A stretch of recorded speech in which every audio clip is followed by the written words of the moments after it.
இந்த நாளிலும் உங்கள் மத்தியில் தேவனுடைய வார்த்தையை நான் சொல்லும்படியாக என் தேவன் எனக்கு பாராட்டின நன்மைகளுக்காக உங்களுக்கு நன்றி தெரிவித்துக் கொள்கிறேன். எனக்கு நேற்று முந்தைய தினம் சனிக்கிழமை இரவு தான் ஆலயத்தில் செய்தி கொடுக்க வேண்டும் என்று சொல்லி எனக்கு அண்ணன் ஃபோன் பண்ணாங்க, ஜோயல் அண்ணன். அப்போ அண்ணன், நான் ஒரே ஒரு நாள் தான் இருக்குது, நான் எப்போதுமே ஒரு தேவனுடைய வார்த்தையை பகிர்ந்து கொள்ள வேண்டும் என்று சொன்னால் குறைந்தது ஒரு 5 நாட்களாக தொடர்ந்து ஜெபித்து அந்த வேத வசனங்களை மறுபடி தியானித்து நான் நிற்பது உண்டு. அண்ணன், நான் எப்படி பேச போகிறேன் என்று சொன்னேன். அண்ணன் சொன்னாங்க, நீங்கள் என்ன பாவுதானில் பேசுனீங்களோ அதே இதை இங்கே அடித்து விட்ருங்க அப்படின்னாங்க. அப்போ நான் சொன்னேன், சரி நான் அதே மாதிரி நான் அடித்து விட்டுறேன் அப்படின்னேன். உடனே தேவனுடைய சமூகத்தில் சனிக்கிழமை காலையில் ஜோம் பண்ணேன், ஆண்டவர்கிட்ட சொன்னேன், ஏசப்பா அங்கே நான் என்ன அடித்து விட்டேனோ அதே தான் இங்கே அடித்து விட்டுறேன் அப்படின்னேன். ஒன்றுமே என்கிட்ட சொல்லலை. அப்புறம் திரும்பவும் ஜெபம் பண்ணேன். ஆண்டவர் என்னுடைய உள்ளத்தில் உணர்த்தினார், என்னுடைய வார்த்தையை நான் எங்கே எப்படி விதைக்க வேண்டும் என்று சொல்லி விரும்புகிறேனோ அதே வார்த்தையை விதைக்க வேண்டும் என்று சொன்னார். என்ன இதை எடுக்கணும், என்ன பேசணும்னு ஒன்றுமே தெரியல. கடைசி வரை நேற்று 3 மணிக்கு ஜெபம் செய்தேன். மதியம் ஆஃபீஸில் அமர்ந்திருந்து, யாரும் இல்லை ஆண்டவரே என்னோடு கூட பேசும், நம்முடைய ஜனங்கள் தாகத்தோடு கூட வருகிற போது இந்த வசனத்தின் ஆழத்தை அவர்களுக்கு நான் உணர்த்துவதற்கு எனக்கு கிருபை தாரும் என்று சொல்லி ஜெபித்த போது ஒரு காரியத்தை என் உள்ளத்தில் உணர்த்தினார். உடனே அதை குறித்து தியானித்தேன். போதகருக்கு வேத பகுதியை நான் அனுப்பி வைத்தேன். அந்த வார்த்தையை நான் உங்களோடு கூட பகிர்ந்து கொள்ள விரும்புகிறேன். எனக்கு குறிப்பிட்ட நேரத்தில் சரியாக நான் முடிப்பதற்கு நான் வாஞ்சிக்கிறேன். முதலில் நான் தலைகளை தாழ்த்தி தேவனுடைய சமூகத்திலே, ஆண்டவரே என்னோடு கூட பேசும், ஆண்டவரே என்னோடு கூட பேசும் என்று சொல்லி நீங்கள் உள்ளத்திலே உண்மையாக நீங்கள் கேட்டால், இந்த வசனம் உருவாக்குகிற வசனம், இந்த வசனம் உடைக்கிற வசனம், இந்த வார்த்தை உங்களை சுமக்கிற வார்த்தை. ஆண்டவரே என்னோடு கூட பேசும் ஆண்டவரே. வேதத்தில் அநேகரை பார்க்கிறோம், அவர்கள் எல்லாரும் தேவனுடைய வார்த்தையினாலே உருவாக்கப்பட்டவர்கள். அந்த வார்த்தையினாலே அவருடைய வாழ்க்கை ஆசீர்வாதமாக முடிந்ததாக வேதம் சொல்கிறது. அப்படி என்று சொன்னால் இந்த வேதத்திற்குள் ஒரு பெரிய ஆழமான சத்தியம் இருக்கிறது. இந்த உலகத்தில் யாருடைய கரத்திலும் கிடைக்காத ஒரு பெரிய ஸ்லாக்கியம். இந்த வார்த்தையை கரத்தில் எழுந்தி கொண்டு நாம் சுமக்கிறோம். ஆண்டவரே, சுமக்கிறது மாத்திரமில்லை ஆண்டவரே, அதனுடைய ஆழத்தை எனக்கு புரிய வையும், அவருடைய ஆழத்தில் உள்ள அர்த்தங்களை எனக்கு புரிய வையும் என்று சொல்லி நீங்கள் கேட்பீர்களானால் உங்களோடு கூட பேசுவார். என்னை அல்ல, என் தேவன் உங்களோடு கூட பேசுவார். என்னை கொண்டு பேசுவதற்கு ஆயத்தப்பட்டு இருக்கிறதை உங்கள் உள்ளத்திலே உணர்த்துவார். தலைகளை தாழ்த்தி ஜெபிக்கலாம். அநேக காணி கைகளால் உம் கோபம் மாறுமோ? நான் புண்ணிய கிரியை செய்வதால் கடாட்சம் வைத்தீரோ?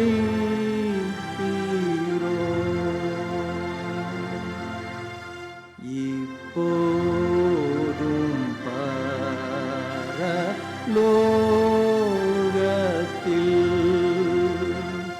வேண்டுதல் செய்கிறார்.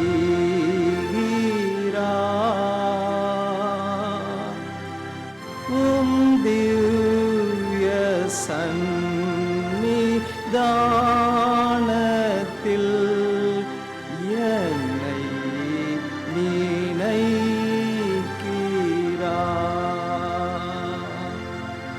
இவ்வண்ணமாக கர்த்தரே உம்மை வணங்குவேன்.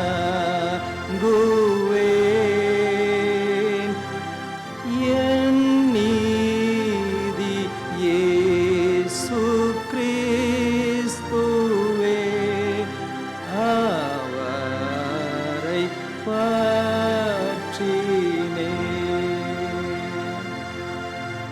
ஆமாண்டவரே, எங்களுக்காக பிதாவினிடத்திலே அனுதினமும் பரிந்து பேசுகிறீர் ஆண்டவரே. என் பிள்ளை ஆசீர்வதிக்கப்பட வேண்டும், என் பிள்ளை இந்த உலகத்திலே சம்பூரணமாய் வாழ வேண்டும். என் பிள்ளை எல்லா தீங்குக்கும் விலக்கி பாதுகாக்கப்பட வேண்டும். அவன் என் இரத்தத்தினாலே கழுவப்பட வேண்டும் என்று சொல்லி பிதாவினுடைய சமூகத்திலே ஒவ்வொரு நாளும் எனக்காகவும் எங்களுக்காக பிரார்த்திக்கிறீரே. உம்மை துதிக்கிறோம் ஆண்டவரே. உடைய வேத வசனத்தின் ஆழத்தை புரிந்து கொள்வதற்கு கிருபை தாரும் சுவாமி. வேதம் சொல்லுகிறது, ஆண்டவர் உம்முடைய வசனத்தினாலே மாத்திரமே மெய்யான விடுதலை உண்டு என்று சொல்லி. ஆண்டவர் உம்மை நோக்கி பார்ப்பதற்கு பிள்ளைகளுக்கு உதவி செய்யும். அடியனை மறைத்துக் கொள்ளும் சுவாமி. என்னுடைய உள்ளத்தின் ஆழத்திலிருந்து ஜெபிக்கிறேன் ஆண்டவரே. என்னுடைய வார்த்தைகள், ஒவ்வொரு வார்த்தைகளும் என் தேவனை கனப்படுத்த உதவி செய்யும். ஒரு வார்த்தை கூட ஆண்டவரே, ஒரு வார்த்தை கூட தவறிவிடாதபடி நீர் கிருபை தரும்படியாக ஜெபிக்கிறேன். இயேசு என்கிற வல்லமையுள்ள நாமத்திலே ஜெபிக்கிறேன் நல்ல பிதாவே, ஆமென். நாம் 3 வேத பகுதியை நாம் இன்று வாசிக்க கேட்டோம். 3 வேத பகுதியை நாம் வாசிக்க கேட்டோம். நான் அந்த வேத பகுதிகளிலிருந்து நான் ஒரு சில காரியங்களை நான் உங்களோடு கூட நான் பேசுவதற்கு நான் ஆயத்தப்பட்டு வந்திருக்கிறேன். நான் இன்று கொடுக்கிற தலைப்பின் செய்தியின் தலைப்பு, நீங்கள் உங்கள் சந்ததிக்கு எதை வைத்து போகிறீர்கள்? நீங்கள் உங்கள் சந்ததிக்கு எதை வைத்து போகிறீர்கள்? இந்த உலகத்திலே வாழ்வதற்காக அழைத்திருக்கிறார். நமக்கும் குடும்பம் என்கிறதை ஒரு கொடுத்து, நமக்கும் பிள்ளைகள் என்பதை கொடுத்து வைத்திருக்கிறார். ஒரு நாள் இந்த உலகத்தை விட்டு கடந்து போக போகிறோம். நம்முடைய பிள்ளைகளுக்கு நாம் என்னத்தை வைத்து செல்கிறோம்? நாம் வாசித்த வேத பகுதியில் ஒரு அருமையான ஒரு ராஜாவை குறித்து சொல்லப்பட்டிருக்கிறது. அந்த ராஜாவுடைய வாழ்க்கையை நீங்கள் பார்த்தீர்கள் என்று சொன்னால் மிகவும் அழகான ஒரு வாழ்க்கையாக காணப்படுகிறது. எசேக்கியா என்கிற ராஜா, 2 ராஜாக்களின் புஸ்தகத்திலிருந்து நான் வாசித்த ஒரு ராஜா எசேக்கியா ராஜா. அருமையான ஒரு ராஜா. அவனை குறித்து நான் அநேக காரியங்களை சொல்லி நான் இந்த தேவனுடைய செய்தியை சொல்ல விரும்புகிறேன். அருமையான ராஜா, தன்னுடைய கடமைகளை எல்லாவற்றையும் சரிவர செய்தவன். அவனுடைய ஓட்டத்தின் முடிவு எப்படி முடிந்தது தெரியுமா? தன் பிள்ளைகளுக்கு சாபத்தை வைத்து போனவனாக முடிந்து போனான். நாம் வாசித்த வேத பகுதியில் சொல்லப்பட்டிருக்கிறது, அவன் தன் பிள்ளைகளுக்கு சாபமாய் போனான் என்று சொல்லி வேதம் சொல்லுகிறது. ஏனப்படி என்று சொல்லி என் தேவனிடத்தில் விசாரித்தேன். ஆண்டவரே, அவனுடைய காரியங்களை எல்லாம் வாசிக்கிற போது மிகவும் அருமையாக இருந்தது. ஏன் அவனுடைய சந்ததிக்கு அவன் சாபமாக மாறி போனான் என்று சொல்லி அதை குறித்து கேட்கிற போது என் தேவன் 3 காரியங்களை இந்த வேத பகுதியிலிருந்து எனக்கு கற்றுக் கொடுத்ததை நான் உங்களோடு கூட பகிர்ந்து கொள்ள நான் வாஞ்சிக்கிறேன்.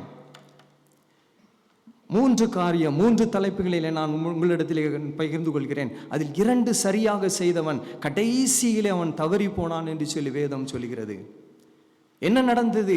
அவன் நன்று வாழ்ந்தான், பிள்ளைகளை வளர்த்தான். ஆனால் கடைசியிலே சொல்லப்பட்டிருக்கிறது, உன் பிள்ளைகள் பாபிலோன் தேசத்திற்கு அடிமையாக கடந்து போக போகிறார்கள், பாபிலோன் தேசத்தில் உன் பிள்ளைகள் அடிமையாக ஜீவிக்க போகிறார்கள் என்று சொல்லி. ஏன் இந்த சாபம்? ஏன் அவனுடைய சந்ததிக்கு இந்த சாபம் வந்தது? அவன் ஒரே ஒரு காரியத்திலே தவறி போனான். பிரியமானவர்களே, என்ன காரியம்? தொடர்ந்து நாம் தியானிப்போம். முதலாவது காரியம், அவன் செய்த ஒரு அருமையான ஒரு செய்தி, அவன் உறுதியாய் நிலைத்திருந்தான். அவனுடைய சரித்திரத்தை நீங்கள் எடுத்து வாசித்து பார்த்தீர்கள் என்று சொன்னால், 2 ராஜாக்களின் புஸ்தகத்தை எடுத்து வைத்து 2 நாளாகமம் 27வது அதிகாரத்திலிருந்து நான் உங்களோடு கூட நான் பேச விரும்புகிறேன். அவனுடைய தகப்பனார் பேர் ஆகாஸ் ராஜா என்று சொல்லி வேதம் சொல்லுகிறது. இந்த ஆகாஸ் ராஜா தன் பிள்ளைகளை வளர்க்கிற போது அவனை குறித்து, அந்த ஆகாஸ் ராஜாவை குறித்து வேத பகுதியில் அழகாக சொல்லப்பட்டிருக்கிறது. அவன் தேவனுக்கு விரோதமான காரியத்தை எல்லாவற்றையும் செய்து வந்தான் என்று சொல்லி வேதம் சொல்லுகிறது. இந்த ஆகாஸ் ராஜா 20 வயதிலே அந்த தேவன் அவனை அரசனாக மாற்றுகிறார். 20 வயதிற்கு பின்பாக 19 வருடங்கள் அவன் ஆட்சி புரிகிறான். யார்? இந்த எசேக்கியாவுடைய தகப்பனார். ஆனால் எல்லாவற்றிலும் தேவனுக்கு விரோதமான காரியங்கள், சிலை வழிபாடு, அது மாத்திரமல்ல அந்நிய தெய்வங்களை தன் தேசத்திலே கொண்டு வந்து எல்லாவற்றையும் நமஸ்கரிக்க செய்தான். அவன் ஊழியர்களை அந்நிய தேவர்களுக்கு வழிபடுவதற்காக ஆராதனைக்கு வைத்தான். இதெல்லாம் பார்த்து வளர்ந்தவர்கள் தான் இந்த எசேக்கியா அவனுடைய பிள்ளைகள். வேதம் சொல்லுகிறது, அவனுடைய பிள்ளைகளை கூட அந்த அந்நிய தேசத்தின் அந்த தேவர்களுக்கு முன்பாக தன் பிள்ளைகளை கூட தீ நடக்க பண்ணினான் என்று சொல்லி வேதம் சொல்லுகிறது. தன் பிள்ளைகளை அந்த தெய்வத்திற்கு முன்பாக தீயிலே பலியிட்டான் என்று சொல்லி கூட வேதம் சொல்லுகிறது. 2 ராஜாக்களின் புஸ்தகம் 13:3 நீங்கள் வாசித்தார்கள். அதில் சொல்லப்பட்டிருக்கிறது, தன் பிள்ளைகளை தீக்கடக்க பண்ணினான் என்று சொல்லி. எப்படி வளர்த்தான் பாருங்கள். தன் தகப்பன் எல்லாவற்றிலும் புறம்பான தேவனுக்கு விரோதமான காரியங்களை செய்திருந்தான். 16 வருடங்கள் அவன் ராஜதரிகத்தில் உட்கார்ந்திருந்தான். ஆனால் 16 வருடங்களும் தேவனுக்கு விரோதமான செயல்கள். தேவனுடைய ஆலயத்தின் பொக்கிஷத்தை எடுத்துக்கொண்டு புற ராஜாக்களிடத்திலே கொடுத்தான். ஆலயத்தை அடைத்தான். ஆலயத்தில் எந்த ஒரு ஆராதனையும் செய்ய முடியாதபடி ஆலயத்தை அடைத்து போட்டவன் தான் இந்த எசேக்கியா ராஜாவுடைய தகப்பனார். இதையெல்லாம் பார்த்து வளர்ந்தவன் தான் இந்த எசேக்கியா ராஜா. ஆனால் வேதம் சொல்லுகிறது, அதற்கு அடுத்த அதிகாரம் அவனை தேவன் எசேக்கியா ராஜாவை மறுபடி ராஜாவாக 25 வயதில் அவனை அபிஷேகம் பண்ணின போது அவனுடைய வாழ்க்கையில் ஒரு பெரிய மாறுதல். பிரியமானவர்களே, வேதம் சொல்லுகிறது, அவன் தகப்பனார் கடந்து போன பாதை மிகவும் ஒரு தேவனுக்கு விரோதமான ஒரு போக்கு. எல்லாவற்றிலும் தகப்பன் அவனை அப்படித்தான் வளர்த்தார். ஆனால் இவனுடைய வாழ்க்கையில் ஒரு பெரிய மாற்றம் என்ன தெரியுமா? உண்மையான தேவனை பற்றி கொண்டான். அவனை குறித்து வேதம் சொல்லுகிறது. யாராவது எடுத்தவர்கள் வாசிக்கலாம். 2 ராஜாக்களின் புஸ்தகம் 18வது அதிகாரம் 5 முதல் அவனை குறித்து அழகாக சொல்லப்பட்டிருக்கிறது. 2 ராஜாக்களின் புஸ்தகம் 18வது அதிகாரம் 5 முதல் 7.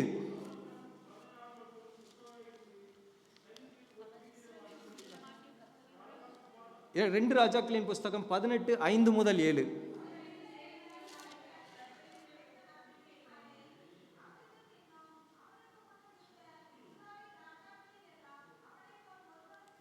அவனை போல ஒருவரும் இருந்ததில்லை என்று சொல்லி இந்த வேதம் சொல்லுகிறது.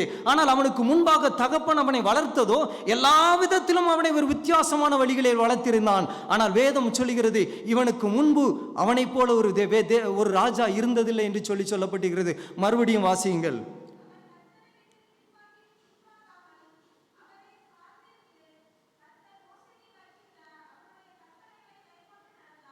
அவன் மோசே கற்பித்த எல்லா கற்பனைகளையும் கற்கொண்டு நடந்தான். எப்படி நடந்தான்? அவன் தகப்பன் அவனை நடத்தவில்லையே. அவனுடைய வாழ்க்கையில் ஒரு பெரிய வித்தியாசம். பிரியமானவர்களே, அவன் உறுதியாய் பற்றி கொண்டான். இது அல்ல என் தகப்பன் ஆராதித்த இந்த தேவன் அல்ல, நம்மை வழி நடத்தின இஸ்ரவேல் தேவன், இத்தனை ஆண்டு காலங்கள் நம்மை பராமரித்தவர் தான், எல்லாவற்றையும் செய்தார் என்பதை அவன் அறிந்திருந்தவன், உறுதியாய் பற்றி கொண்டவன். அவனை குறித்து அடுத்த வசனம் சொல்லுகிறது,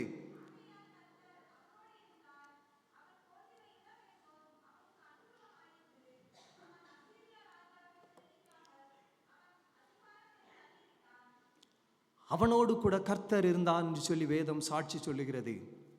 எப்படி ஒரு மாற்றம் அவனுடைய வாழ்க்கையில், எப்படி ஒரு மாற்றம்! அதுதான் பிரியமானவர்களே, உறுதியான பற்று. அவனுடைய வாழ்க்கையில் இருந்த ஒரு பெரிய ஒரு காரியம், உறுதியாய் நிலைத்திருந்தான். என் தேவனை தவிர இந்த பூமியில் வேற தெய்வங்கள் இல்லை, அதுதான் தெய்வம் என்று சொல்லி உறுதியான ஒரு நம்பிக்கை அவனிடத்தில் இருந்தது. அவனுடைய வாழ்க்கையில் ஒரு பெரிய மாற்றத்தை இதை உருவாக்கினது.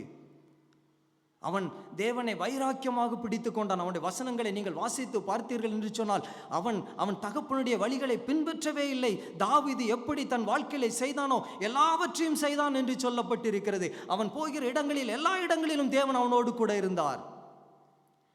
அவனுடைய வாழ்க்கையில் ஒரு உறுதியான நம்பிக்கை, என் தேவனை தவிர வேறு தெய்வம் இல்லை என்று சொல்லி. இதே ஒரு காரியத்தை ரூத்தினுடைய புஸ்தகத்தில் சொல்லப்பட்டிருக்கிறது. நகோமி என் தேவனுடைய எருசலேம் பட்டணத்திலிருந்து இந்த எருசலேமிலே பஞ்சம் கொடிதாக இருப்பதனாலே ஒருவேளை நான் மரித்து போவேன் என்று சொல்லி அந்த பட்டணத்தை விட்டு கடந்து போகிறாள். எங்கே கடந்து போகிறாள்? அவள் தூர தேசத்திற்கு போகிறாள், மோவாப் தேசத்திற்கு. ஏன்? இந்த எருசலேமிலே தானே அநேகரை தேவன் நடத்தி கொண்டிருக்கிறார். ஆனால் அவளுக்கு இருந்த விசுவாசம் என்ன தெரியுமா? தேவனிடத்தில் விசுவாசிக்காமல் தேவன் என்னை நடத்துவார் என்கிற நம்பிக்கை இல்லாமல் மோவாப் தேசத்திற்கு கடந்து போனாள். என்ன சொல்லுகிறாள் தெரியுமா? என் தேவன் என்னை கிளேசப்படுத்தினார், என்னை துக்கப்படுத்தினார். ஏன் துக்கப்படுத்தினார்? உன் தேவனிடத்தில் விசாரிக்காமல் நீ மோவாப் தேசத்திற்கு கடந்து போனாய். ஆனால் வேதம் சொல்லுகிறது, அவளை பின்பற்றி வந்த ரூத் என்ன சொன்னால் தெரியுமா? உன் தேவன் என் தேவன், உன்னுடைய ஜனங்கள் என்னுடைய ஜனம் என்று சொன்னால் உறுதியான அடித்தளம். அதுதான் வேதம் சொல்லுகிறது. வேதத்திலே நகோமி என்கிற ஒரு அதிகாரத்தை கொடுக்கவில்லை தேவன். சபிக்கப்பட்ட மோவாப் தேசத்திலிருந்து எடுக்கப்பட்ட அந்த ரூத்தின் பெயரிலே ஒரு புஸ்தகத்தை இந்த வேதம் ஏற்படுத்தி இருக்கிறது. காரணம், அவருடைய உறுதியான அஸ்திவாரமான அடித்தளம். அதைத்தான் தாவீது சொல்கிறான், நீர் என் தேவன், நான் உம்மை துதிப்பேன், நீர் என் தேவன், நான் உம்மை கனப்படுத்துவேன். ஆம் பிரியமானவர்களே, நம்முடைய வாழ்க்கையிலே, நம்முடைய பிள்ளைகளுடைய வாழ்க்கைக்கு நாம் அஸ்திவாரமும் ஆசீர்வாதமாக இருக்க வேண்டும் என்று சொன்னால் நம்முடைய உறுதி பற்று உண்மையாக இருக்க வேண்டும். தேவன் மீது அசைகிறவர்களாக அல்ல, வேதம் சொல்லுகிறது, விசுவாசத்தை எதனால் அறிந்து கொள்ளலாம் தெரியுமா? அத்திமரத்தை பிடுங்கி அலைகளுக்கு மத்தியிலே கடலிலே கொண்டு நடுங்கள் என்று சொல்லி வேதம் சொல்லுகிறது. ஏன் நட வேண்டும்? அத்திமரத்தை ஒருவேளை விசுவாசத்தினாலே பிடுங்கி விடலாம். அந்த அத்திமரத்தை கொண்டு கடலிலே நடுகிற போது ஒவ்வொரு முறையும் அலை அடித்து கொண்டு இருக்கிறோம். அந்த அலையிலும் நீங்களும் நானும் உறுதியாக நிற்க வேண்டும். அதுதான் அந்த வேத வசனத்தின் ஆழமான சத்தியம்.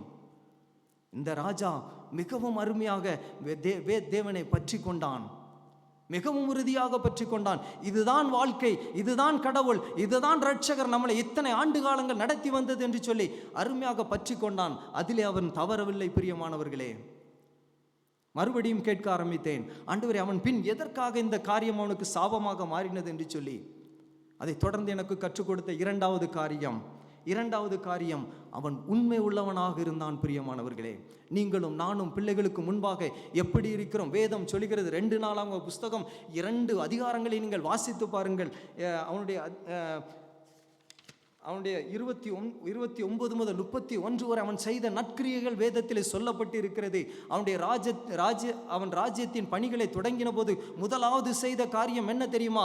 ஆலயத்தை திறந்து தன் தகப்பன் பூட்டி போட்ட ஆலயத்தை எல்லாம் சுத்தப்படுத்தி அதில் ஆராதனைகளை ஆரம்பிக்க செய்தான்.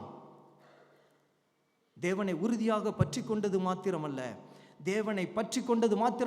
என் தேவனுக்காக எதையாவது செய்ய வேண்டும் என்கிற ஒரே நோக்கம் தான் அவனுடைய இருதயத்தில் இருந்தது. உண்மையோடு கூட நடந்து தேவனுக்கு முன்பாக ஊழியம் செய்தான். அநேகரை அழைத்தான், வாருங்கள், இந்த ஆலயத்தை பூட்டி வைத்திருக்கிறோமே, இந்த தேவன் தானே நம்மளை நடத்தி வந்தது என்று சொல்லி சேனைகளின் கர்த்தருக்காக தேவனுடைய ஆலயத்தை சுத்தப்படுத்தினான். எல்லா இடத்திலும் அறிவிப்பை விட்டான், வாருங்கள், நாம் பஸ்கா பண்டிகையை ஆராதிப்போம் என்று சொல்லி. வேதம் சொல்லுகிறது, எத்தனையோ ஆண்டுகளுக்கு பின்பாக இஸ்ரவேல் ஜனங்கள் பஸ்கா பண்டிகையை ஆசரித்தார்கள் என்று சொல்லி வேதம் சொல்லுகிறது. அதற்கு அடித்தளம் யார் தெரியுமா? இந்த எசேக்கியா ராஜா. வேதம் சொல்லுகிறது, அவன் பஸ்கா பண்டிகை 2 நாளாகமம் 3:1-5 யாராவது வாசிக்கலாம்? 3 நாளாகம புஸ்தகம் 30வது அதிகாரம் 1வது வசனம் 5வது வசனம். 2 நாளாகம புஸ்தகம் 30வது அதிகாரம் 1.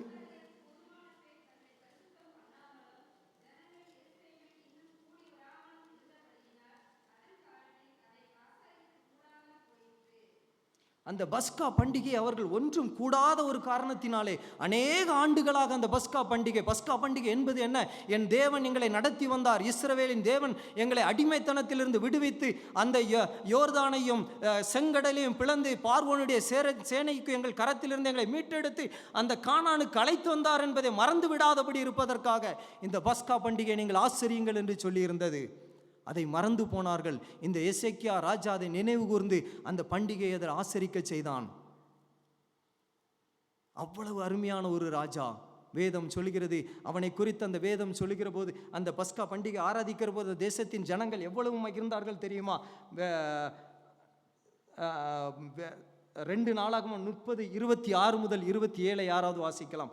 30வது அதிகாரம் 27 முதல் 26 முதல் 27.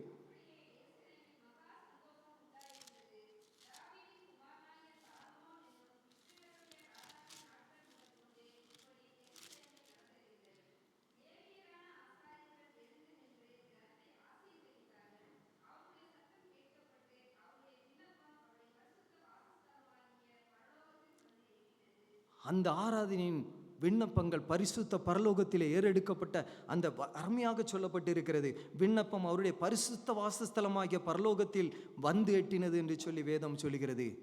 எவ்வளவு ஒரு பெரிய ஆச்சரியம்! அவனுடைய வாழ்க்கையின் ஆரம்பம், அவனுடைய தகப்பனார் நடத்தின விதங்கள் எல்லாம் வித்தியாசம். ஆனால் இவனுடைய வாழ்க்கையில் ஒரு பெரிய மாறுதல். காரணம், உறுதியான அடித்தளம். 2வது, உண்மையோடு கூட இருந்தான். வேத புஸ்தகத்திலே மோசேயை குறித்து சொல்லப்பட்டிருக்கிறது. மோசேனுடைய வாழ்க்கையை நீங்கள் படித்து பாருங்கள். சிறு பிள்ளையாக இருக்கும்போது அந்த தேசத்தில் அவன் பிறந்தபோது அந்த எகிப்து ராஜா அவனை அந்த சிறு பிள்ளைகளெல்லாம் அதம் செய்ய வேண்டும் என்னபோது அந்த மோசேயை குறித்து தேவன் தீர்மானித்தவர். அவனை பாதுகாத்தார். தாயின் மூலமாக 3 மாதங்கள் பாதுகாத்து அவனை மறுபடியும் கொண்டு போய் அந்த ஆற்றிலே போடுகிற போதும் கூட அதிலும் பாதுகாத்தார். என்ன தெரியுமா? யார் அவனை கொல்ல வேண்டும் என்று சொல்லி எண்ணினார்களோ அதே அரண்மனையில் அவனை வாழச் செய்தார். 40 வருடங்கள் ராஜரீக பரம்பரையோடு வாழ்ந்தான். எல்லா வசதி வாய்ப்புகள், எல்லா பலம் அவனுக்கு உண்டாகியது. என்ன தெரியுமா? அவனுடைய உள்ளத்தில் ஒரு நாள் எழுந்தது, என்னுடைய சகோதரர்கள் எபிரேயர்களை எகிப்தியர்கள் அடிக்கிறார்கள் என்று சொன்னபோது அவன் தேவனிடத்திலே ஒன்றும் பேசவில்லை. என்ன செய்தான் தெரியுமா? என்னுடைய சரீரத்திலே பலன் இருக்கிறது, என் சரீரத்திலே இருக்கிற பலனினாலே நான் வெட்டி கொன்று போடுவேன் என்று சொன்னுடைய ஆயுதத்தினாலே கொன்று போட்டான். தேவன் பார்த்தார், அவனை 40 வருடங்கள் அரண்மனையில் வளர்த்த தேவன் அவனை வனாந்தரத்திற்கு அனுப்பினார். 40 ஆண்டுகள். நீ அல்ல, உன் சரீரத்தின் பலன் அல்ல, உன்னுடைய காரியம் அல்ல, என்னாலே எல்லாம் கூடும் என்பதை அவன் புரிந்து கொள்ளும் விதமாக 40 வருடங்கள் வனாந்தரத்திலே வாழ்ந்தான். ஆடுகளுக்கு பின்பாக அலைந்து திரிகிறவனாக மாற்றினார். வேதம் சொல்கிறது 2 காரியங்களிலும் அவன் உண்மை உள்ளவனாக இருந்தான். பிரியமானவர்களே, நீங்களும் நானும் எப்படி உண்மை உள்ளவர்களாக இருக்கிறோம்? பிள்ளைகளுக்கு வழிகளை காண்பிக்க வேண்டியவர்கள் நீங்களும் நானும் எப்படி இருக்கிறோம்? இந்த வேத வசனம் சொல்லுகிறது, இந்த வசனம் உங்களுக்காகவும் எனக்காகவும் விதைக்கப்பட்ட வசனம். இதை நாம் எப்படி வாசிக்கிறோம்? பிள்ளைகள் உங்களையும் என்னையும் பார்த்து கொண்டிருக்கிறார்கள். நாம் எப்படி பிள்ளைகளுக்கு ஆசீர்வாதமாக இருக்க முடியும்? ஆலயத்திலே நீங்கள் எப்படி செயல்படுகிறீர்கள்? உங்களை பிள்ளைகள் நோக்கி கொண்டிருக்கிறார்கள். ஆலயத்திற்கு நீங்களும் நானும் என்ன முக்கியத்துவம் கொடுக்கிறோம்? வேலை என்று சொல்லி வந்துவிட்டால் ஆலயத்தை ஒதுக்கி விடுகிறது போல பிள்ளைகள் பார்ப்பார்கள், ஓகே டாடி இன்னைக்கு போகல, நாமும் போக வேண்டிய தேவையில்லை என்று சொல்லி.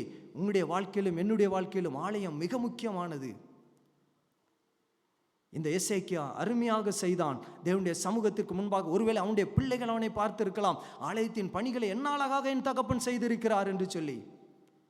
பிரியமானவர்களே, இன்று வேத வசனத்தை கொடுத்திருக்கிற இந்த வசனத்தை தூக்கி சுமப்பதற்கு நாம் வெட்கப்படுகிறோம். ஆலயத்திற்கு சில நேரம் அப்படியே வந்து விடுகிறோம். என்னுடைய வாழ்க்கையில் இந்த வேத புஸ்தகத்தை நான் என்று அறிந்து கொண்டேனோ, இந்த வேத புஸ்தகம் இல்லாமல் நான் ஒரு இடத்திற்கும் பயணித்ததில்லை. இந்திய தேசத்தில் என் தேவன் எத்தனை இடங்களுக்கு என்னை அழைத்து சென்றாரோ எல்லா இடங்களுக்கும் போகிற போது இந்த வேத புஸ்தகம் என்னோடு கூட இருக்கும். ஒரு முறை அப்படித்தான் என்னுடைய சென்னை பட்டணத்திற்காக ஒரு சின்ன பிஸ்னஸ் மீட்டிங்காக கடந்து போனேன். என்னுடைய வேத புஸ்தகத்தை நான் எடுத்து வைத்திருக்கிறேன் என்று சொல்லி நினைத்தேன், மறந்து போய்விட்டேன். அங்கு சென்று ஹோட்டலுக்கு சென்று என்னுடைய சூட்கேஸை திறந்து பார்த்தபோது வேத புஸ்தகம் இல்லை. உடனே எனக்கு மிகுந்த வேதனை.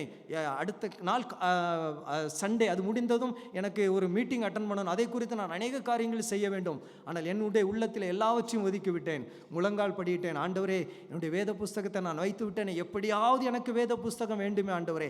நாளைய ஆராதனையிலே அந்த பெரும்பாக்கத்தில் ஸ்டேஷன் பக்கத்தில் உள்ள அந்த சிஎஸ்சி ஆலயத்துக்கு போக வேண்டிய 8:30 சர்வீஸ், எப்படியாவது எனக்கு ஆலயம் இந்த புத்தகம் எனக்கு வேண்டும் ஆண்டவர் என்று சொல்லி ஜெபித்து விட்டு எத்தனையோ இடங்களுக்கு நடக்க ஆரம்பித்தேன்.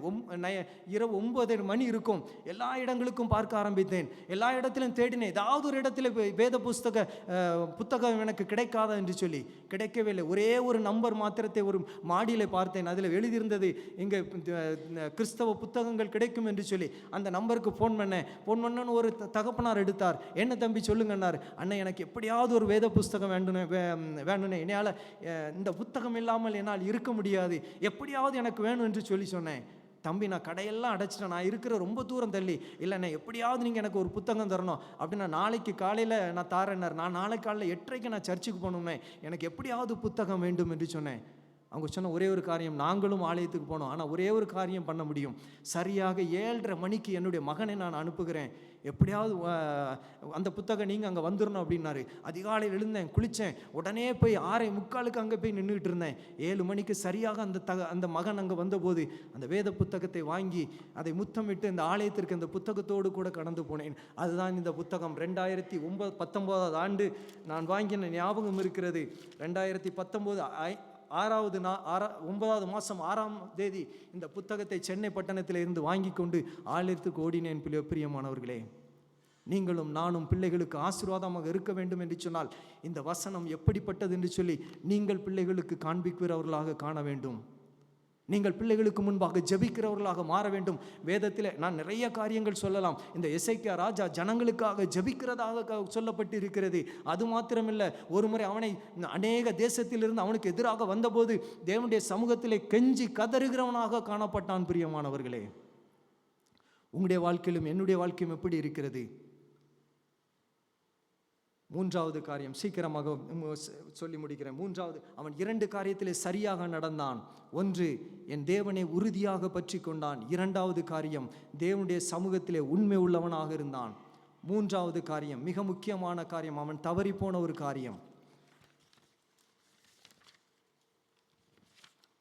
இப்போது எசேக்கியா ராஜா வியாதிப்பட்டு இருக்கிறான். அந்த 2 ராஜாக்களின் புஸ்தகத்தும் 20வது அதிகாரத்தை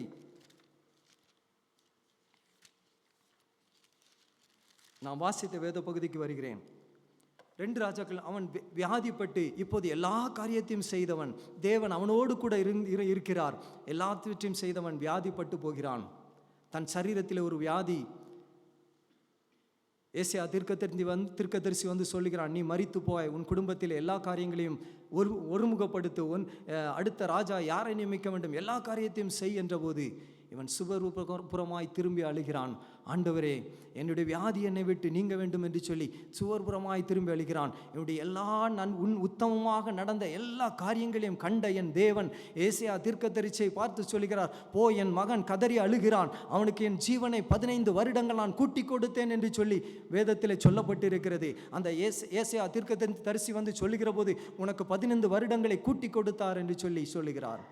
15 வருடங்களை கூட்டி கொடுத்து அவருடைய வாழ்க்கை 15 வருடங்கள் கூட்டி பெற்றுக்கொண்டான், ஆசீர்வாதத்தை பெற்றுக்கொண்டான். இதற்கு பின்பாக ஒரு காரியம் நடக்கிறது. இப்போது அந்த தேசத்திற்கு, பாபிலோன் தேசத்திலிருந்து ஒரு ராஜா, அதில் சொல்லப்பட்டிருக்கிறது, பாலதானின் குமாரனாகிய பெரோதாக் பாலதான் என்பவன் தேசத்திற்கு கடந்து வருகிறான். இவன் கடந்து வருகிறது. நாளாகம புஸ்தகத்திலே பார்த்தால் தேவனை என்ன அற்புதம் அந்த தேசத்தில் அவனுக்கு செய்தார் என்பதை பார்ப்பதற்காக இவன் கடந்து வருகிறதாக எழுதப்பட்டிருக்கிறது. இப்போது இந்த தேசத்திற்கு அவன் வருகிறான். இந்த ஏசாயா தீர்க்கதரிசி இந்த எசேக்கியா ராஜாவினிடத்தில் வந்தவன், இந்த ராஜா என்ன செய்தான் தெரியுமா? அவன் வந்த அடுத்த மாத்திரம் அவனை அழைத்து கொண்டு அவன் அரண்மனைக்கு சென்று, இங்கே பார், என் அரண்மனையை பார், எவ்வளவு தங்க விஸ்தாரம், என் அரண்மனையில் உள்ள எல்லா பொக்கிஷங்களை பார், என் வீட்டில் உள்ள எல்லாவற்றையும் பார் என்று சொல்லி எல்லாவற்றையும் திறந்து காண்பிக்க ஆரம்பித்தான். வேதம் சொல்லுகிறது, அவன் அரண்மனையிலே காண்பிக்காத பொருட்கள் ஒன்றுமில்லை என்று சொல்லி வேதம் சொல்கிறது. எல்லாவற்றையும் காண்பித்தான். என் பொக்கிஷத்தை பாருங்கள், என் ஆயுதத்தை பாருங்கள், என்னுடைய எல்லா அரண்மனையின் எல்லாவற்றையும் பாருங்கள் என்று சொன்னான். ஆனால் அந்த பாபிலோனிலிருந்து வந்தவன் இந்த தேசத்தில் இந்த ராஜாவுக்கு எப்படி அற்புதம் நடந்தது என்பதை பார்ப்பதற்காக கடந்து வந்தவனுக்கு இவன் காண்பித்தது என்ன தெரியுமா? அவன் தேவன் கொடுத்த எல்லா காரியங்களையும் அவனுக்கு முன்பாக நிறுத்தினான். எனக்கு தங்கம் இவ்வளவு இருக்கிறது, எனக்கு வெள்ளி இவ்வளவு இருக்கிறது, என்னுடைய தளவாடங்கள் இவ்வளவு இருக்கிறது என்று சொல்லி எல்லாவற்றையும் காண்பித்தான். அவனுடைய வார்த்தையில் ஒரு வார்த்தை கூட சொல்லவில்லை, என்னுடைய தேவன் எனக்கு 15 வருடங்களை கூட்டி கொடுத்தார் என்பதை சொல்லவில்லை. 15 வருடங்களுக்காக கண்ணீர் விட்டு செத்து போயிருக்க வேண்டிய எசேக்கியா ராஜா கண்ணீர் வடித்த போது அவனுக்கு 15 வருடங்களை கூட்டி கொடுத்த அந்த தேவனை குறித்து ஒரு வார்த்தை சொல்வதற்கு அவனுக்கு வாய் வரவில்லை. என்ன தெரியுமா? என் தேவன் கொடுத்த ஆசீர்வாதங்களை எல்லாவற்றையும் முன்னிறுத்தினான். அதை கொடுத்த என் தேவனை பின்னிறுத்தி விட்டான். பிரியமானவர்களே, என் தேவனுக்கு மிகுந்த பெரிய துக்கமாக மாறியது. ஆனால் தாவீதுடைய வாழ்க்கையில பாருங்கள், எல்லா ஆசீர்வாதங்களையும் பெற்றுக்கொண்ட போது கூட, எல்லாவற்றையும் தேவனுக்காக செலவழித்த போது கூட அவன் சொன்ன ஒரே ஒரு அர்த்தம் என்ன தெரியுமா? இந்த பூமியின் நிறைவுகள் எல்லாம் உடையது ஆண்டவரே, நான் உம்முடைய சமூகத்தில் நிற்பதற்கு எம்மாத்திரம் என்று சொன்னான். இந்த எசேக்கியா ராஜாவோ எல்லாவற்றையும் பெற்றுக்கொண்டான், எல்லா ஆசீர்வாதத்தையும் நிறைவாக பெற்றுக்கொண்டவன். என் தேவனை குறித்து சொல்வதற்கு, வாய் திறந்து சொல்வதற்கு அவனாலே ஒரு விசை கூட முடியவில்லை. செய்த பாவம் தன் சந்ததிக்கு சாபமாய் மாறி போனது. வேதம் சொல்லுகிறது, ஏசாயா தீர்க்கதரிசி வந்து கேட்கிறான், எசேக்கியாவே, அவன் கடந்து வந்தவன் என்னத்தை பார்த்தான் என்று சொல்லி, என்னுடைய அரண்மனையில் உள்ள எல்லாவற்றையும் காண்பித்தேன். என் தேவன் எனக்கு கொடுத்த பொக்கிஷத்தை எல்லாவற்றையும் நான் காண்பித்தேன். ஆனால் என் தேவனை நான் காண்பிக்க மறந்து போனேன். என்ன சாபம் ஏசாயா தீர்க்கதரிசி சொன்னான் தெரியுமா? உன் பிள்ளைகள் இந்த தேசத்திலிருந்து அறுப்புண்டு போவார்கள். யார் உன் தேசத்தை பார்க்க வந்து எல்லாவற்றையும் காண்பித்தியோ அதே அரண்மனையிலே உன் பிள்ளைகள் அந்த அரண்மனையிலே வேலைக்காரர்களாக நிற்பார்கள் என்று சொல்லி வேதம் சொல்லுகிறது. கொடுத்த ஆசீர்வாதத்தை இழந்து போனான். நீங்களும் நானும் நம்முடைய சந்ததிக்கு எப்படி இருக்கிறோம்? ஆலயத்திலே யாரும் பெரியவர்கள் யாரும் சிறியவர்கள் இல்லவே இல்லை. தேவனுடைய சமூகத்திலே நீங்களும் நானும் ஒரே பிள்ளைகளாக என் தேவன் அங்கீகரித்திருக்கிறார். பிரியமானவர்களே, எங்க வசதி வாய்ப்புகள், பெருமைகள், பொறாமைகள் எதுவுமே இந்த ஆலயத்திற்குள் எடுபடாது. தேவனுடைய சமூகத்திற்கு முன்பாக நீங்களும் நானும் உண்மையுள்ள பிள்ளைகளாக நிற்பதற்காக நம்மை அழைத்திருக்கிறார். வேதத்திலே நாம் வாசித்த மார்க் என்கிற சுவிசேஷத்திலே ஒரு மகனை குறித்து சொல்லப்பட்டிருக்கிறது. அவனுடைய வாழ்க்கை முழுவதும் வேதனை, கல்களினாலே தன் சரீரத்தை குத்தி கிழித்து கொண்டிருந்தவன். வேதம் சொல்லுகிறது, கல்லறை தோட்டத்திலிருந்து கதறி அழுது கொண்டிருந்தான். அவனுடைய கூக்குரல் அந்த ஊருக்குள்ளே கேட்டிருக்கும். சரீரம் முழுவதும் வேதனை. யார் வேதனைப்படுத்தினது? அவனே தன் சரீரத்தை வேதனைப்படுத்தி அழுது கொண்டிருந்தவன். இயேசு கடந்து போகிறார். அவனுடைய கடந்து போய் அவனுக்கு ஜீவனை கொடுக்கிறார். அந்த பிசாசு எல்லாவற்றையும் துரத்தி ஜீவனை கொடுக்கிறார். என்ன தெரியுமா? அவன் கேட்டது ஒரு காரியம், ஆண்டவரே நான் உம்மோடு கூட இருக்க வேண்டும் ஆண்டவரே. எல்லாரும் மார்க் எழுதின சுவிசேஷத்தை வாசித்த பகுதியை திருப்பிக் கொள்வோம். அதில் ஒரு வார்த்தை அழகாக சொல்லப்பட்டிருக்கிறது. மார்க் 5வது அதிகாரம்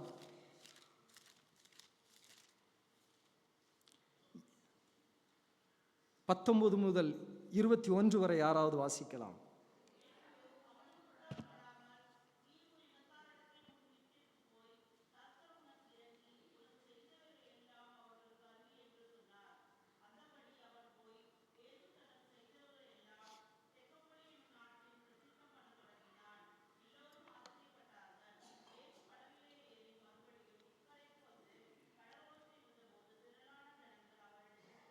போதும்.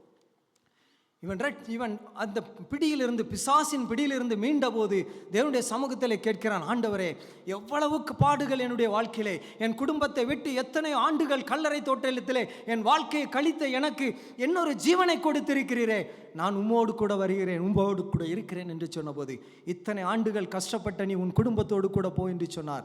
அது மாத்திரம் சொல்லவில்லை, நீ பெற்றுக்கொண்ட இந்த பாக்கியத்தை நீ அநேகருக்கு சொல் என்று சொன்னார். பிரியமானவர்களே, வேதம் சொல்லுகிறது, இவன் அந்த தேசம் முழுவதும் பிரசித்தப்படுத்தினான் என் தகப்பன் எனக்கு செய்த நன்மையை. இந்த எசேக்கியா ராஜாவோ அவனை உயர்ந்த ஸ்தானத்தில் வைத்திருந்த என் தேவனை குறித்து ஒரு வார்த்தை அவனாலே சொல்ல முடியவில்லை. ஆனால் இந்த மகன் தேவனை குறித்து அந்த தேசம் முழுவதிலும் பறைசாற்றினான் என்று சொல்லி வேதம் சொல்லுகிறது. உங்களையும் என்னையும் ஜீவனோடு கூட வைத்திருக்கிறார் என்று சொன்னால் நாம் உலகத்திற்கு ஒளியாக இருப்பதற்காக வைத்திருக்கிறார். என்னுடைய கடைசி காரியமே நான் சொல்ல வந்தது, ஒளியாய் நிலைத்திருங்கள். வேதம் சொல்லுகிறது, இயேசுசாமி சொல்லுகிறப்ப இந்த உலகத்திற்கு நீங்கள் உட்பாகவும் ஒளியாகவும் இருக்கிறீர்கள் என்று சொன்னார். நீங்களும் நானும் ஒளியாக இருப்பதுதான். என்ன காரியமும் நாம் அவருக்காக செய்யலாம், அள்ளி கொடுக்கலாம், அவருக்காக அநேக காரியங்களை செய்யலாம். ஆனால் நீங்களும் நானும் இயேசுவுக்காக ஒளியாக இல்லை என்று சொன்னால் ஒரு பிரயோஜனம் இல்லை. பிரியமானவர்களே, காரணம் என்ன தெரியுமா? இந்த சிலுவையை சுமந்த தேவனை நீங்களும் நானும் சுமந்து கொண்டு பிறருக்கு காண்பிக்கவில்லை என்று சொன்னால் அர்த்தமே இல்லை என்பதை தெளிவாக இந்த வேதம் சுட்டி காட்டுகிறது. பவுல் என்கிற அப்போஸ்தலன் அதைத்தான் குறித்து சொல்லுகிறான். வாசித்த நிருப பகுதியில் சொல்லுகிறான். அவரை குறித்து அவன் சொல்லுகிற போது அருமையாக சொல்லுகிறான். 2 கொரிந்தியர் எழுதின புஸ்தகம்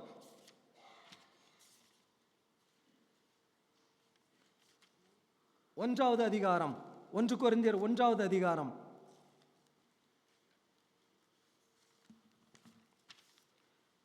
மாம்சமான எவனும் தேவனுக்கு முன்பாக பெருமை பாராட்டபடிக்கு அப்படி செய்தார். மேன்மை பாராட்டுகிறவன் கர்த்தரை குறித்தே மேன்மை பாராட்டுவான் என்று சொல்லி வேதம் சொல்லுகிறது.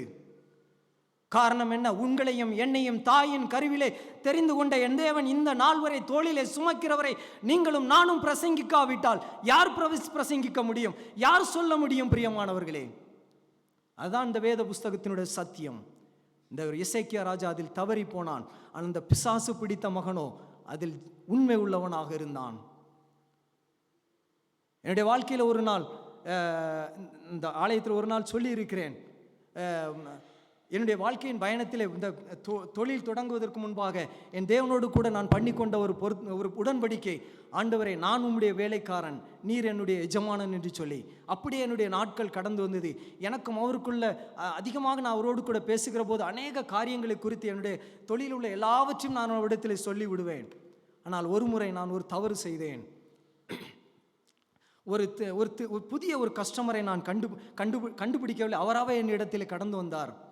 அவர் சொன்னார், தம்பி எங்களுடைய ஒரு சகோதரன் தான், எங்களுடைய இண்டஸ்ட்ரியில் நிறைய ரப்பர் ஐட்டம் தேவைப்படுகிறது, இந்த ஐட்டத்துடைய விலைகள் இந்த ரேட், ஆனால் எந்த ஒரு கம்பெனியும் அந்த கம்பெனிக்கு உள்ள ரேட்டை நம்மிடத்தில் சொல்வதில்லை. நாம் தான் கொட்டேஷன் கொடுக்க வேண்டும், அதை அவர்கள் அப்ரூவ் பண்ணதுக்கப்புறம் தான் நம்ம பிஸ்னஸ் பண்ண முடியும். ஆனால் அந்த பர்ச்சேசர் எனக்கு எல்லாவற்றையும் சொல்லிவிட்டு சொன்னார், நீ எனக்கு 2 ரூபா கமிஷன் கொடுக்க வேண்டும் என்று சொல்லி. இது என் தேவனிடத்தில் நான் விசாரிக்கவில்லை. எனக்கு இருந்த ஆசை, இன்னும் வேலைகளை செய்யும், நாம் தான் உண்மையாக செய்ய போகிறோமே. அவரிடத்தில் கமிஷன் கொடுக்க ஆரம்பித்தேன். அதற்காக அநேக மிஷின்களை எடுக்க ஆரம்பித்தேன். 40-50 லட்சம் ரூபாய் இன்வெஸ்ட் பண்ண ஆரம்பித்தேன். அழகாக ஓடியது. என் தேவனிடத்தை ஒவ்வொரு நாளும் சொல்லி, ஆண்டவரே நல்ல வேலை ஓடுகிறது, இந்த பொருட்களை இங்கே அனுப்புகிறேன், எல்லாவற்றையும் சொல்ல ஆரம்பித்தேன். ஒரு நாள் ஒரு பலவீனம் என்னை ஒரு நாள் நான் லீலா ஹோட்டல், அந்தேரியில் இருக்கிற 5 ஸ்டார் ஹோட்டல் ஒரு கான்ஃபரன்ஸில் உட்கார்ந்து கொண்டிருந்தேன். திடீரென்று சொல்லி ஒரு ஃபோன் வந்தது. எந்த கம்பெனிக்கு நான் சப்ளை பண்ணுவதற்காக 50-60 லட்சங்கள் செலவழித்து புது மிஷினை சென்னையிலிருந்து கொண்டு இறக்கி வைத்துவிட்டு லீலா ஹோட்டலில் உட்கார்ந்து கான்ஃபரன்ஸ் அட்டன் பண்ணி கொண்டு இருக்கிற போது திடீரென்று ஃபோன் வந்தது. அந்த சகோதரன் ஃபோன் பண்ணினா, அண்ணே திடீரென்று சொல்லி எங்களுடைய கம்பெனியில் யூனியன் பிரச்சனையினாலே இந்த கம்பெனி எங்கிருந்து பந்த் பண்ணி கோவாவுக்கு கொண்டு போகிறார்கள், எல்லா வேலைகளையும் நிற்பாட்ட சொல்லி ஆர்டர் வந்திருக்கிறது என்று சொல்லி உடைந்து போனேன். 50 லட்சம் ரூபாய்க்கு மிஷின் எடுத்து கொண்டு வைத்து எத்தனையோ மோல்டு எல்லாவற்றையும் பண்ணி எத்தனையோ லட்சக்கணக்கில் மெட்டீரியலை கொடுத்து இருக்கிற உடைந்து போனவனாக அந்த ஹோட்டலில் அமர்ந்திருந்தேன். என்னை பாதிக்க ஆரம்பித்தது. நான் ஏதோ ஒரு தவறு செய்து விட்டேன். என் எஜமானிடத்தில் சொல்லாமல் இந்த காரியத்தை நான் செய்திருக்கக்கூடாது. ஒருவேளை நாம் பிஸ்னஸில் ஒருவருக்கு உதவி செய்கிறோம், அவர் நமக்கு உதவி செய்தால் அது தவறில்லை. ஆனால் நான் செய்தது என்ன தெரியுமா? அங்கூட ரேட்டை கேட்டு அந்த ரேட்டுகளை அதிக ரேட்டை வைத்து நான் கொடுத்து அதிலிருந்து கமிஷனை கொடுத்தது தான். தேவனுடைய சமூகத்தில் போனேன், அழ ஆரம்பித்தேன். ஆனால் என்னை பாதிக்க ஆரம்பித்தது. 60 லட்சம் ரூபாய் ஒரே நொடியிலே நட்டம் என்று சொன்னபோது இதயம் கலங்க ஆரம்பித்தது. யாரிடத்தில் சொல்லுவேன்? குடும்பத்தினிடத்தில் சொல்ல முடியாது. மனதிற்குள் குழம்ப ஆரம்பித்தேன். என்னை பாதிக்க ஆரம்பித்தது. என்னுடைய தூக்கத்தை பாதிக்க ஆரம்பித்தது. 6 மணி ஆனதற்கு பின்பாக நான் என்னுடைய உள்ளத்திற்குள் ஒரு பெரிய பதட்டம் வர ஆரம்பித்தது. 6லிருந்து அடுத்த நாள் காலை 6 மணி வரை நான் மரித்தவனைப் போல எப்படி தூங்க முடியும் என்று சொல்லி கதற ஆரம்பித்தேன். நான் தூங்கி 7 நாட்கள் ஆக ஆரம்பித்தது. கண்கள் வீங்க ஆரம்பித்தது. இந்த வேத புஸ்தகத்திலே படுத்து ஒவ்வொரு நாளும் இரவும் பகலும் அழுதிருக்கிறேன். பிரியமானவர்களே, 91வது சங்கீதத்தை எத்தனையோ முறை வாசித்து சங்கீதத்தின் மீது விழுந்து படுத்து அழுதிருக்கிறேன். ஆண்டவரே மன்னியும் என்று சொல்லி எத்தனையோ ஊழியரிடத்திலே கடந்து போனேன். என் தலையிலே கரம் வைத்து ஜெபித்து, உன்னுடைய மூளை சரியில்லாமல் போய்விடுவதற்காக உனக்கு விரோதமாக அநேக காரியங்கள் செய்யப்பட்டிருக்கிறது என்று சொல்லி எத்தனையோ ஊழியர் சொன்னார்கள். ஒரு ஊழியரிடத்தில் ஜெபிக்கிற போது ஊழியர் தலையில கை வைத்து ஜெபித்தார். நானும் ஜெபிக்க ஆரம்பித்தேன். அவர் சொன்னார், தம்பி நீ ஜெபிக்க கூடாது என்று சொல்லி. அடுத்த நாள் காலையில் ஓடினேன். ஆண்டவரே நீர் என் தகப்பன் அல்லவா, உம்மை நான் உம்மோடு கூட பேசுவதை யார் தடுக்க முடியும்? இனிமேல் யாரிடத்திலும் நான் ஜெபிப்பதற்கு போக மாட்டேன், உம்மிடத்தில் நான் கேட்பேன் என்று சொல்லி எத்தனையோ நாட்கள் இந்த வேத புஸ்தகத்திலே கடந்து அழுதேன். என்னுடைய மனைவி ஒரு பக்கம் அழுவாள். 10-15 நாட்கள் கடந்து போனது. நான் நினைத்தேன் இனி முடிந்தது, எல்லாம் முடிந்தது. ஆனால் ஒரே ஒரு விசுவாசம், மரித்தாலும் இயேசுவுக்காக. இந்த 91வது சங்கீதத்து மேலே ஒரு 10 மணிக்கு விழுந்து அழ ஆரம்பிப்பேன். அதிகாலை 6 மணி வரை அழுது கொண்டிருப்பேன். தூக்கம் வரவேதில்லை. கண்ணை மூடினால் ஏதாவது ஒரு படம் ஓடுவது போல ஓடிக்கொண்டிருக்கும். பாதிக்கப்பட ஆரம்பித்தேன். ஒவ்வொரு நாளும் அழுது கடந்து போனது. ஆனால் என்ன தெரியுமா? என்னை சுமந்த என் தகப்பன் தோளிலிருந்து ஒரு நாளும் என்னை இறக்கவில்லை. 6 மணி ஆனது ஒரு உன்னத பலன் வரும். கம்பெனியில் எதுவுமே தெரியாது. பகல் முழுவதும் ஃப்ரெஷ்ஷாக இருப்பேன். ஆனால் சாயந்தரம் 6 மணியிலிருந்து அடுத்த நாள் 6 மணி வரை ஒரு பைத்தியம் பிடித்தவனைப் போல மாறிவிடுவேன். அழ ஆரம்பித்தேன். வேதத்திலே கிடந்து படுத்து அழுது கிடந்த நாட்கள் எத்தனை நாட்கள் எனக்கு தெரியும். இப்போதும் அவருடைய சமூகத்திலே கடந்து போகிற போது என்னை தூக்கி எடுத்த தகப்பனுடைய பாதத்தை முத்தமிட்டு அழுவேன். காரணம் என்ன தெரியுமா? எத்தனை நாட்கள் நம் ராஜமணி ஐயாவுக்கு கூட தெரியும், அழுது கொண்டே இருந்திருக்கிறேன். தூக்க மாத்திரை ஒரு டாக்டர்கிட்ட இருந்து தூக்கம் கிடைக்க வரலன்னு சொன்ன உடனே டாக்டர் தூக்க மாத்திரை எழுதி கொடுத்தார். அந்த தூக்க மாத்திரை நீங்கள் ஒரு ஸ்டோரில் போய் நீங்கள் மெடிக்கல் ஸ்டோரில் வாங்கினா ஒரே ஒரு ஸ்ட்ரிப் தான் தூக்க மாத்திரை டாக்டருடைய சர்டிஃபிகேட் கொடுப்பான். அடுத்த ஸ்டோரில் நீங்கள் வாங்க முடியாது. ஆனால் நான் என்ன செய்வேன் தெரியுமா? மேலே உள்ள டேட்டை மறைத்து கொண்டு தெரிஞ்ச எல்லா இடத்துலையும் தூக்க மாத்திரையாக வாங்கி வச்சுருப்பேன். என் மனைவி அதை எடுத்து தூக்க மாத்திரை ஒரு நாள் டஸ்ட்பினில் அப்படி போட்டான். என்னுடைய மனைவி போட்டதற்கு முன்பாக என்னால் தூங்க முடியலை. நான் அந்த டஸ்ட்பின்குள்ளே கையை விட்டு மாத்திரை எடுத்து சாப்பிட்ட ஞாபகம் இருக்கிறது. அப்படியும் என்னால் தூங்க முடியவில்லை. அப்படி உடைக்கப்பட்டிருந்தேன். அழுதேன் அவருடைய சமூகத்திலே. ஆண்டவரை செய்த தவறுக்காக மன்னியும் என்று சொல்லி அந்த எந்தெந்த மிஷன்லாம் நான் வாங்கினனோ எல்லா மிஷனுடைய பில்லையும் எடுத்து இந்த வேத புஸ்தகத்தில் வைத்து அழுதேன். ஆண்டவரே மன்னியும் சுவாமி, நான் சம்பாதிப்பதோ நான் பெருமை பாராட்டி வைத்திருப்பதோ சொத்துக்களோ எல்லாம் அவர் கொடுத்ததே, நீர் தந்த சொத்துக்கள் அல்லவா ஆண்டவரே, அதை நான் கூட்ட வேண்டும் என்று சொல்லி உண்மை இல்லாமல் வாழ்ந்து நான் கூட்டுவதற்கு நான் எம் மாத்திரம் ஆண்டவரே, என்னை மன்னியும் என்று சொல்லி வேத புஸ்தகத்தில் வந்து கதறி அழுதேன். அந்த மிஷின்களை எல்லாம் விற்பதற்கு எனக்கு உதவி செய்தார். அவரோடு கூட உடன்படிக்கை பண்ணினேன். ஆண்டவரே இதை கொண்டு உமக்கு ஒரு ஆலயம் கட்டுவேன் என்று சொல்லி குஜராத் மாநிலத்தின் பகுதியில் ஒரு ஆலயத்தை கட்டி என் குடும்பமாக போய் டெடிகேட் பண்ணுகிற போது அதிகாலையில் அழுதேன். ஆண்டவரே எனக்கு தயை பாராட்டினரே, உமக்கு நன்றி சொல்லி அந்த பிடியிலிருந்து என் தேவன் அதை விடுவித்து என்னை வெளியே கொண்டு வந்தார். அந்த பெரிய பலவீனத்தில் இருந்தேனே கொண்டு வந்து மறுபடியும் என்னை நிறுத்தினார். அந்த எல்லா நட்டங்கள் எப்படி என்னை விட்டு கடந்து போனது என்றே தெரியவில்லை பிரியமானவர்களே. காரணம், என் தேவன் உங்களையும் என்னையும் தோளிலே சுமந்து செல்கிறார். இன்று இவ்வளவு உயரத்திற்கு வந்திருக்கிறோமே, இவ்வளவு உயரத்தில் நிற்கிறோமே. ஒரு நாள் அப்படித்தான் நான் ஜெபித்தேன், ஆண்டவரே எவ்வளவு உயரத்தில் என்னை வைத்திருக்கிறீர் ஆண்டவரே. இந்த பவுல் சொல்லுகிற போது எம்மாத்திரமையா என்று சொல்ல போது அவர் என்னிடத்தில் சொன்னது, இத்தனை உயரத்திற்கு வந்தது எப்படி தெரியுமா, ஒவ்வொரு படியும் என் தோள்கள் என்று சொல்லி என் தகப்பன் என்னோடு கூட பகிர்ந்து கொண்டார். ஆமாண்டவரே, என் தகப்பன் கூட என்னை சுமந்திருக்கலாம், என் தேவன் என் தோளை என் தேவன் எனக்கு அவருடைய தோளை தந்து என்னை உயர்த்தி இருக்கிறார். பிரியமானவர்களே, நீங்களும் நானும் அவர்களுக்கு ஒளியாய் நிலைத்திருக்க வேண்டும் என்பதுதான் இந்த சத்தியம் சொல்லுகிற உண்மையான சத்தியம். இந்த எசேக்கியா ராஜா அதிலே தவறி போனான். ஆனால் அந்த பிசாசு பிடித்த அந்த மகனோ அதில் உண்மையாக இருந்தான். அந்த தேசம் முழுவதும் என் இயேசுவை குறித்து சாட்சி சொன்னான். இந்த எசேக்கியா ராஜாவை உயர்ந்த ஸ்தானத்திலே வைத்து அழகு பார்த்த என் தேவனுக்கு அவன் வாயிலிருந்து ஒரு வார்த்தை கூட சொல்ல முடியவில்லை.